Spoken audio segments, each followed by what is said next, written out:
एक होटल में एक शख्स शेफ की ट्रेनिंग ले रहा था। चिकन मटन के छोटे छोटे टुकड़े करने की ट्रेनिंग ले रहा था, लेकिन वहां मौजूद एक्सपर्ट्स को क्या पता था ट्रेनिंग ले रहे एक लड़के के इरादे इतने खौफनाक निकलेंगे। शेफ की ट्रेनिंग लेने वाला शख्स कोई और नहीं, सनकी हत्यारा आफ्ताब ही था, जिसने मुंबई के एक होटल में 3 साल पहले चिकन मटन के छोटे छोटे टुकड़े करने की ट्रेनिंग ली थी। आफ्ताब ने मुंबई से ग्रेजुएशन किया और वहीं एक होटल में शेफ की नौकरी भी की। नौकरी के दौरान आफ्ताब ने 2 हफ्ते की शेफ ट्रेनिंग भी ली, जिसमें बताया गया कि अगर उसे पूरा बकरा दिया जाए तो वो उसके छोटे छोटे टुकड़े कैसे करेगा ताकि उन्हें आसानी से फ्रिज में रखा जा सकेगा। इस ट्रेनिंग का इस्तेमाल जल्लाद आफ्ताब ने 3 साल बाद श्रद्धा पर किया और उसके जिस्म के 35 टुकड़े कर डाले और उन 35 टुकड़ों को ठिकाने लगाने के लिए एक खौफनाक साजिश रची, जिसे सुनकर हैवान की भी रूह कांप जाए। सनकी आफ्ताब ने उस लड़की के जिस्म के 35 टुकड़े कर डाले थे जो उससे बेइंतहा मोहब्बत करती थी, और इस खौफनाक हत्याकांड को अंजाम देने के लिए आफ्ताब ने अमेरिकी क्राइम शो डेक्स्टर का सहारा लिया। पुलिस सूत्रों के मुताबिक आफ्ताब ने वारदात को अंजाम देने से पहले क्राइम शो डेक्स्टर समेत कई क्राइम मूवीज और शोज देखे थे।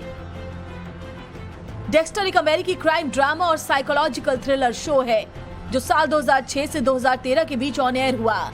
इसके 8 सीजन है। इस शो का मुख्य किरदार डेक्स्टर मॉर्गन दिन में इसके लिए फॉरेंसिक्स टेक्नीशियन के तौर पर काम करता है, जबकि रात को वो सीरियल किलर के तौर पर उन अपराधियों का मर्डर करता है जिन्होंने बर्बर अपराध किए, लेकिन कानून ने उन्हें सही सजा नहीं दी। लेकिन श्रद्धा की दिल दहलाने वाली कहानी में आफ्ताब कोई मसीहा नहीं था, बल्कि एक ऐसा सनकी हत्यारा है जिसने श्रद्धा के शव के 35 टुकड़े किए और इस खौफनाक वारदात को छिपाने के लिए क्राइम और साइकोलॉजिकल थ्रिलर शो देखे।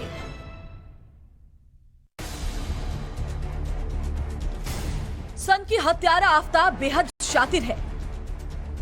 इस साइको किलर ने 26 साल की श्रद्धा की लाश को ठिकाने लगाने के लिए क्राइम ड्रामा थ्रिलर शो कई ऐसी मूवीज देखी जिसमें हत्या के बाद लाश को ठिकाने लगाने की थोड़ी सी भी जानकारी थी। इस हाईटेक हत्यारे ने जब श्रद्धा का गला दबाकर मर्डर किया तो उसके आगे का मकसद था श्रद्धा की लाश को ठिकाने कैसे लगाया जाए। लेकिन सूत्रों के मुताबिक आफ्ताब ने जब श्रद्धा के शव के टुकड़े टुकड़े कर दिए तो उसके सामने एक चुनौती श्रद्धा के शव के साथ साथ खून के धब्बे मिटाने की भी थी। आफ्ताब ने इस दौरान गूगल पर खोजा खून कैसे साफ करें। आफ्ताब ने श्रद्धा के मर्डर को छिपाने के लिए बारीक से बारीक काम किए, छोटे से छोटे सबूत को मिटाने की मास्टर प्लानिंग की। 2022 के साइको किलर ने लाश को ठिकाने लगाने के लिए हर हाईटेक कोशिश की, लेकिन नतीजा सिफर रहा। दिल दहलाने वाली इस वारदात में पता चला है कि आफ्ताब ने श्रद्धा के शरीर के टुकड़े करने के बाद पूरे घर को सोडियम हाइपोक्लोराइड से धोया था। ऐसा उसने इसलिए किया था जिससे पुलिस के हाथ कोई भी सबूत न लगे। श्रद्धा केस में आरोपी आफ्ताब ने सोडियम हाइपोक्लोराइड के बारे में जानकारी इंटरनेट से निकाली थी। यह ऐसा केमिकल है जिससे इस्तेमाल के बाद फॉरेंसिक टीम को भी सबूत मिलने में मुश्किल होती है। इतना ही नहीं, आफ्ताब ने श्रद्धा के शरीर को काटने से पहले ऑटोप्सी, शरीर को टुकड़ों में काटा जाए, इंटरनेट पर इसे भी सर्च किया था। वहीं श्रद्धा के खून से सने कपड़ों को छिपाने के लिए हत्यारे आफ्ताब ने उन्हें कूड़ेदान में फेंक दिया ताकि पुलिस या श्रद्धा का कोई भी रिश्तेदार आफ्ताब तक ना पहुंच सके। लेकिन आफ्ताब ये भूल गया कि कानून के हाथ बेहद लंबे होते हैं और दिल्ली पुलिस की थोड़ी सी सख्ती के सामने आफ्ताब ने सनसनीखेज राज खोल कर रख दिए। दिल्ली पुलिस भी इस बात को मान रही है कि हत्या का आरोपी आफ्ताब बेहद शातिर है। वो लगातार इंग्लिश में बात करता है और उसे कोई घबराहट नहीं है। पुलिस ने जब आफ्ताब से सख्ती से पूछताछ की, आफ्ताब ने पुलिस से कहा, यस आई किल्ड हर। वहीं पुलिस को अब तक की जांच में पता चला है कि आरोपी आफ्ताब मेहरौली के मकान में पहले 15 मई को खुद शिफ्ट हुआ, फिर अगले दिन अपनी दोस्त श्रद्धा को मकान पर लाया और 18 मई को उसकी हत्या कर दी। 18 मई को श्रद्धा की हत्या के बाद दूसरे दिन 19 मई को आफ्ताब मेहरौली गया और फिर उसकी बॉडी को ठिकाने लगाने के मकसद में जुट गया। श्रद्धा मर्डर केस में जो खुलासे हो रहे हैं उसे सुनकर पूरा देश सन्न है, क्योंकि श्रद्धा की सिर्फ बेरहमी से हत्या ही नहीं हुई बल्कि हत्यारे आफ्ताब ने डेड बॉडी को ठिकाने लगाने के लिए जो साजिश रची वो बेहद डरावनी और खौफनाक है। आफ्ताब ने हर कदम फूंक फूंक कर रखा और लगभग हर सबूत को मिटाने की पूरी कोशिश की। सूत्रों के मुताबिक आरोपी आफ्ताब ने श्रद्धा के क्रेडिट कार्ड बिल का भी भुगतान किया ताकि कंपनी उसके मोबाइल वाले एड्रेस पर कांटेक्ट न कर सके। आफ्ताब पूनावाला की पूछताछ से कथित तौर पर पता चला कि दोनों छोटी छोटी बातों पर लड़ने लगे थे और उन दोनों के रिश्ते बिगड़ गए थे।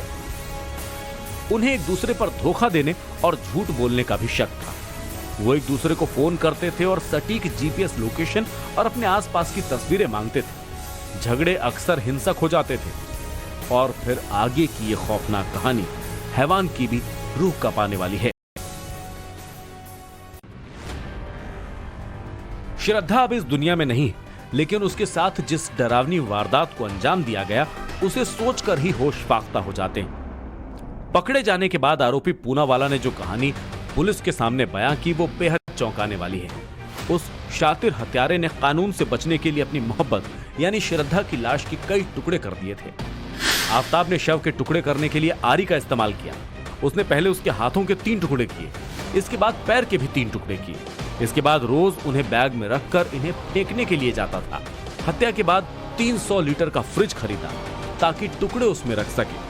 अगरबत्ती जलाता था ताकि बदबू को दबाया जा सके। पुलिस के मुताबिक 18 मई को झगड़े के बाद आफ्ताब ने श्रद्धा की गला दबाकर हत्या कर दी थी। इसके बाद उसने उसकी डेड बॉडी के 35 टुकड़े किए और उन्हें फ्रिज में रख दिया।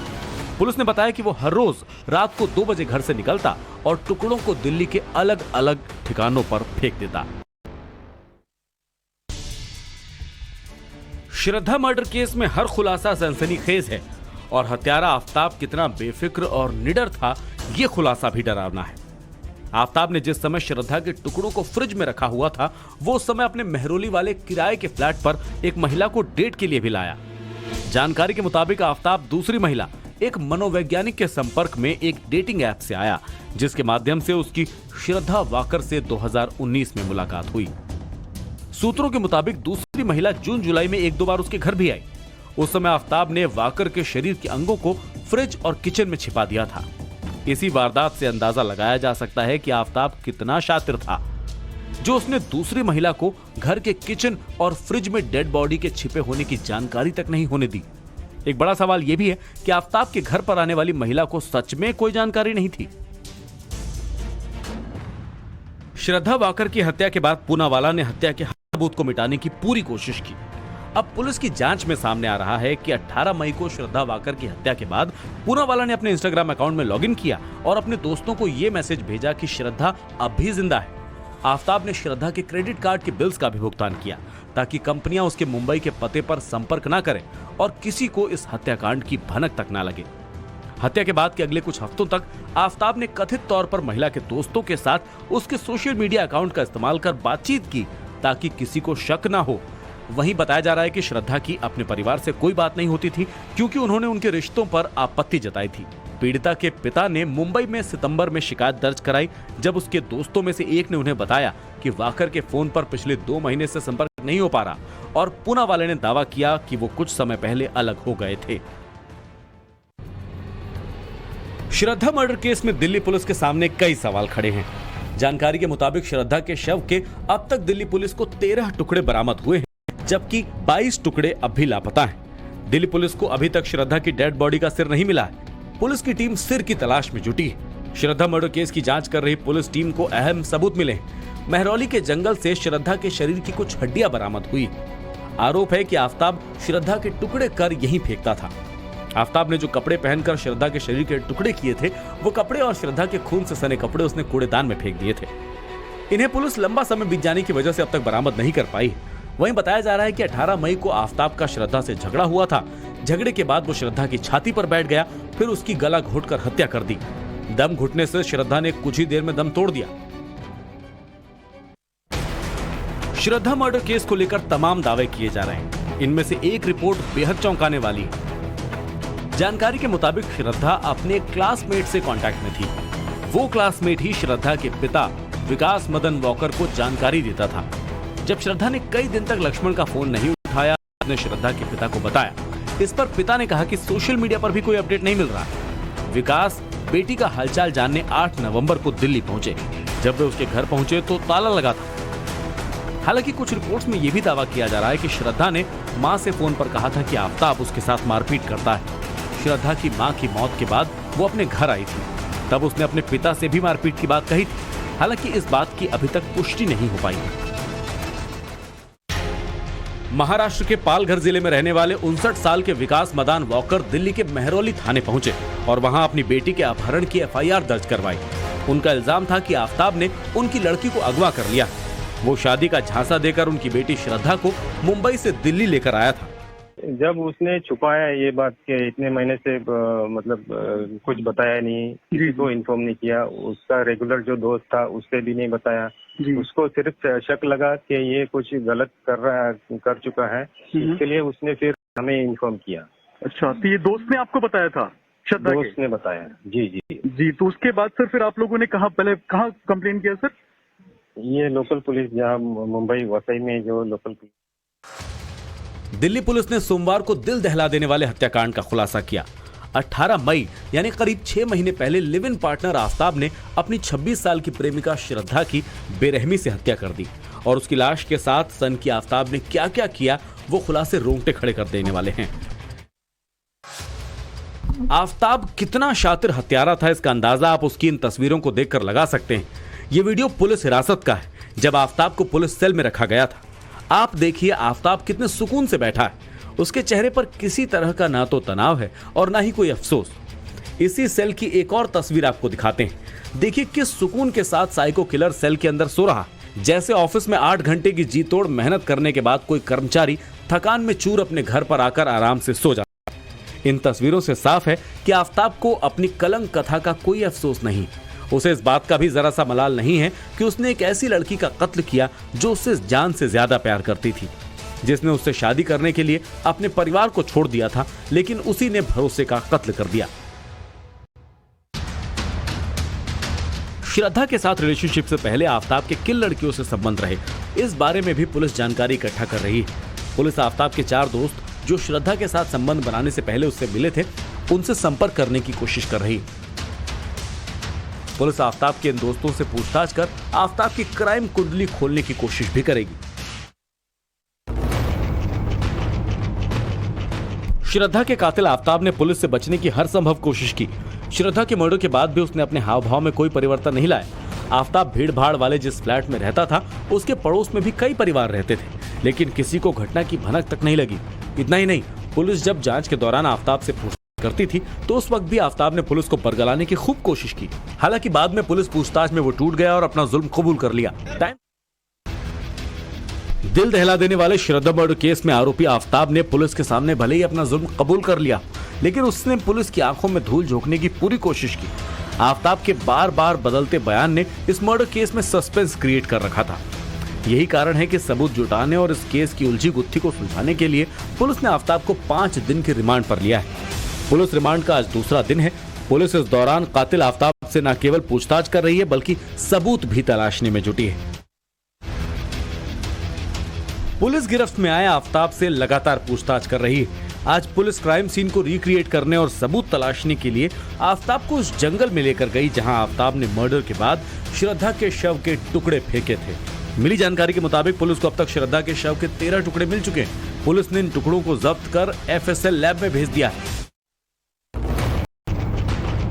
पुलिस की जांच में श्रद्धा मर्डर केस में बड़ा खुलासा हुआ।